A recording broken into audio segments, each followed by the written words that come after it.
the delightful world of politics, where facts often take a back seat to a good old-fashioned rhetorical dust-up. Let's take a gander at this latest tiff involving Vivek Ramaswamy, a chap who's made a name for himself by challenging the status quo, and Nikki Haley, who's no stranger to the political arena herself, but perhaps a product of that status quo. Now, you've probably seen a lot of this on X today. I made a bet that @Nikki Haley couldn't even name just 3 regions of eastern Ukraine that she wants to send America's sons and daughters to die fighting for. Turns out I was right.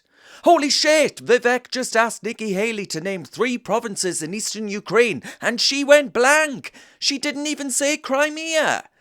Nikki Haley can't name a single province in eastern Ukraine. Vivek Ramaswamy absolutely destroys her. Increasingly, isolationist commentators have clipped up Ramaswamy's rant, but haven't shown you the full thing.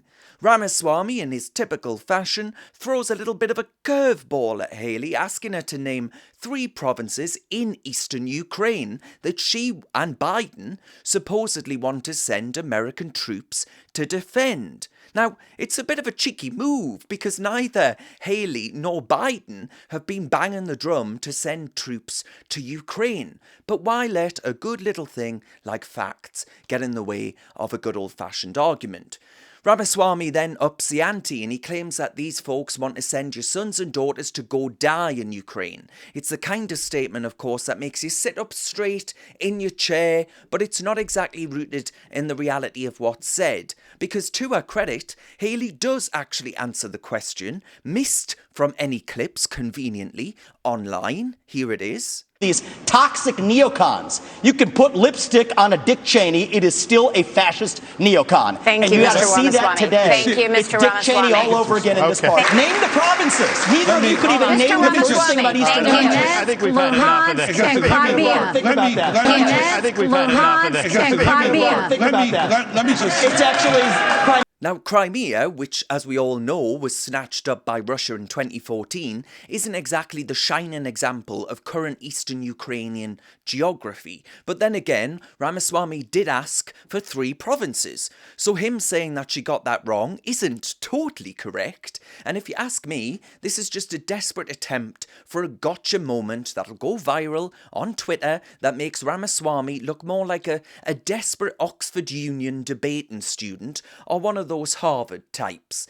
The 3rd province, Kharkiv, is a better shout. It was indeed part of Ukraine's rather impressive counter-offensive in 2022 that threw Russia off guard. It's a bit of a bright spot in an otherwise grim situation. But in the end, what we've got here is a classic political kerfuffle. Ramaswamy, with his flair for the dramatic, is pushing a narrative that's a bit more sizzle than it is steak. It's politics as usual, where the truth is often less important than how you spin it.